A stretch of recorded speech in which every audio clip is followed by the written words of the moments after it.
Hoje nós vamos falar sobre eclipse lunar, que vai acontecer agora dia 28 de outubro. Então nós já estamos na semana pré-eclipse. E a semana já está sendo bastante intensa, porque nós já estamos numa lua crescente em Capricórnio, com a lua próxima a Plutão, que é o regente de Escorpião.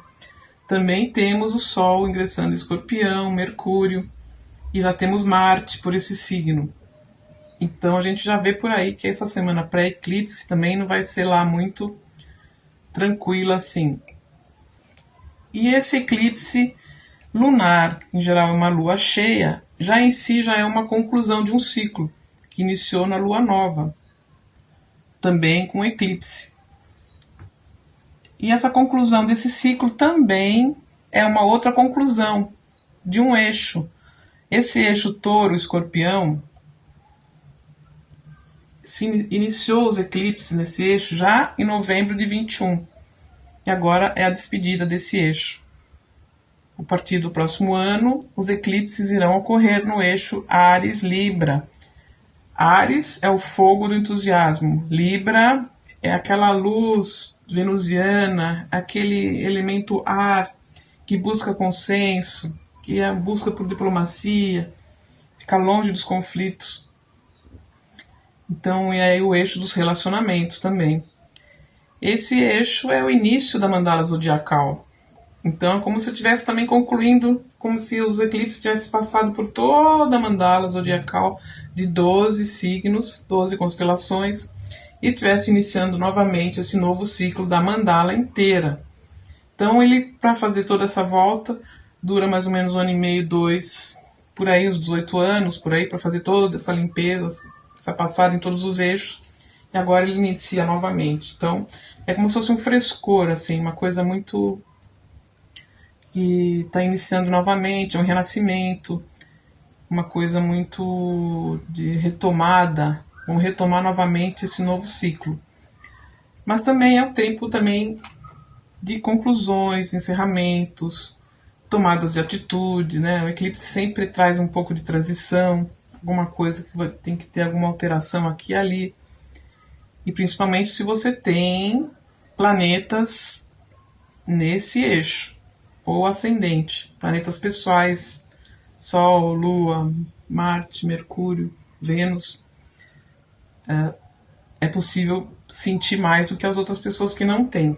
Você não sente exatamente no dia que acontece o eclipse, mas é sempre uma semana antes, uma semana depois, e também tem a duração de 6 meses, em geral, os eclipses, né? Então, a coisa não acontece exatamente, ela vai vibrando, aquela energia que vai vibrando. Então, a gente já está sentindo essa intensidade já nessa semana anterior.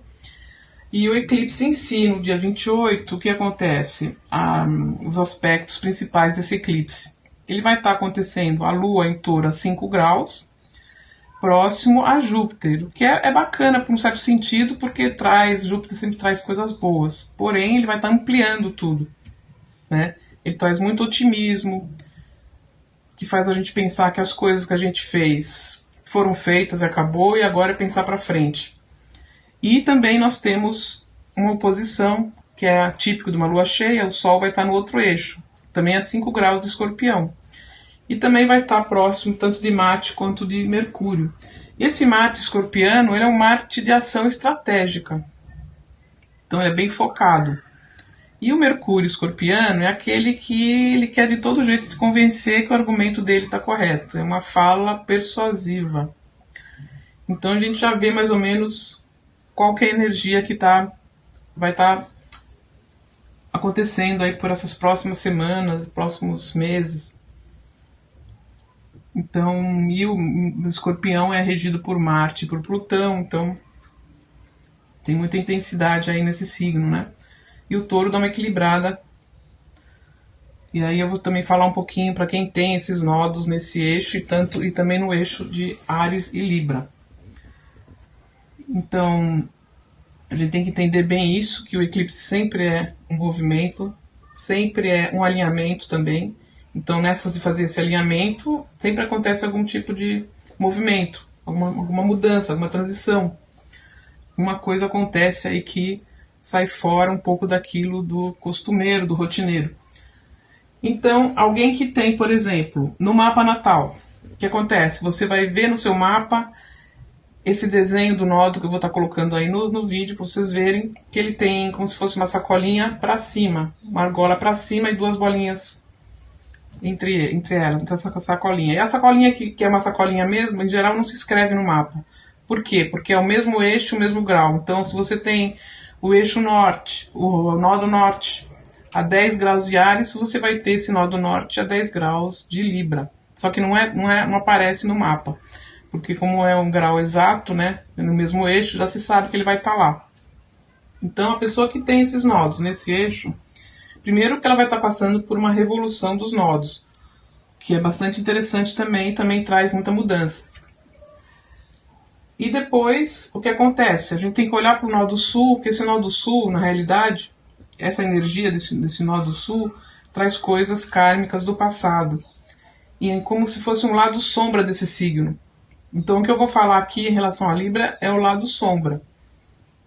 Então, a gente sabe que Libra, nesse posicionamento de querer sempre estar bem com todo mundo, ele tem uma questão da indecisão na vida dele, que ele não consegue. Ele prefere que o outro decida por ele e pronto. Ele costuma ficar sempre em cima do muro, quer sempre agradar todo mundo e tal.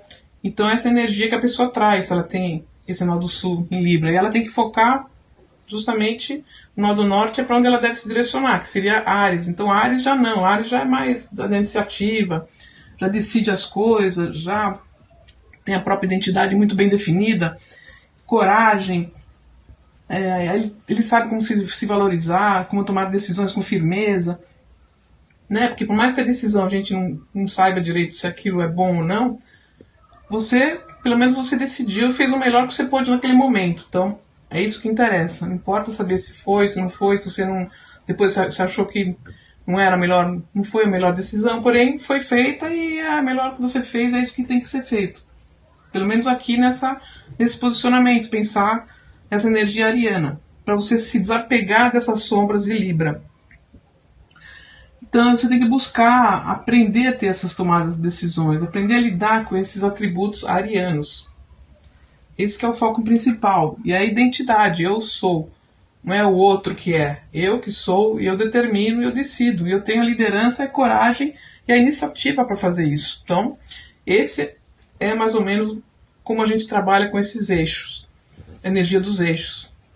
Independente de qual signo eles estejam, a gente sempre tem que olhar o nó do sul, que ele é que se apresenta mais forte no temperamento da pessoa. É claro que eu tenho que ver o mapa inteiro para saber posicionamento de Sol, Lua, Ascendente, para poder entender um pouco melhor. Mas, no geral, é dessa forma que a gente trabalha.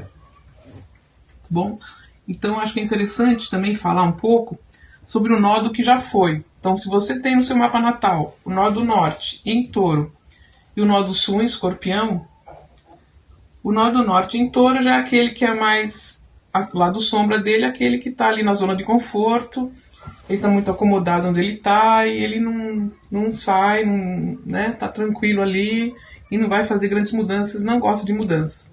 Contrário, então ele tem que olhar já para a energia de Escorpião. A energia de Escorpião é intensa, de acontecer, de discutir, de fazer, de realizar. Se precisar transformar aqui, ali, vai transformar, mesmo que ele realmente, a energia escorpiana é da transformação, é de passar por desafios e sair do desafio mais forte do que ele entrou. É a imagem da fênix, é aquela que sai, renasce das cinzas mais forte. Cada novo desafio, a pessoa até se sente até feliz, porque ela conseguiu superar aquilo e ela ficou mais forte. Então, essa energia que ele tem que olhar, a energia que está no outro eixo. Então, achei interessante falar desses dois eixos, que é o eixo que já está saindo, aí você pode ver se você tem isso no seu mapa, e é o eixo que vai entrar agora, a partir do ano que vem, fica 1 ano e meio, 2, nesse eixo Áries-Libra. Tá? Então eu espero que eu tenha conseguido passar as informações principais sobre esse eclipse lunar. E qualquer coisa, se precisar de alguma orientação, alguma coisa, vocês me encontram lá no Instagram. É @estelar.caravana. Mesmo que precisar ver, dar uma olhada no mapa, a gente faz uma mini leitura do próprio mapa natal com foco nos eclipses, tá bom? Só me procurar no Instagram, @estelar.caravana. Obrigada, até o próximo vídeo.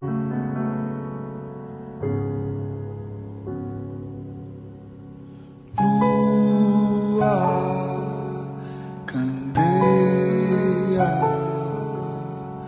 lua, candeia.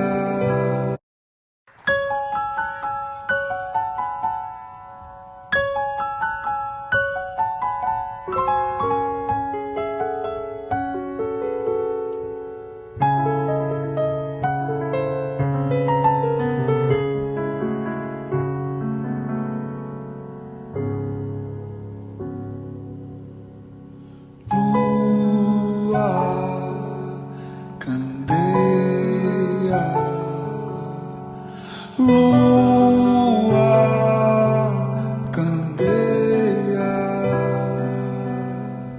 quem me ensinou lua cheia a cirandar? Foi você, lua, toda noite assim.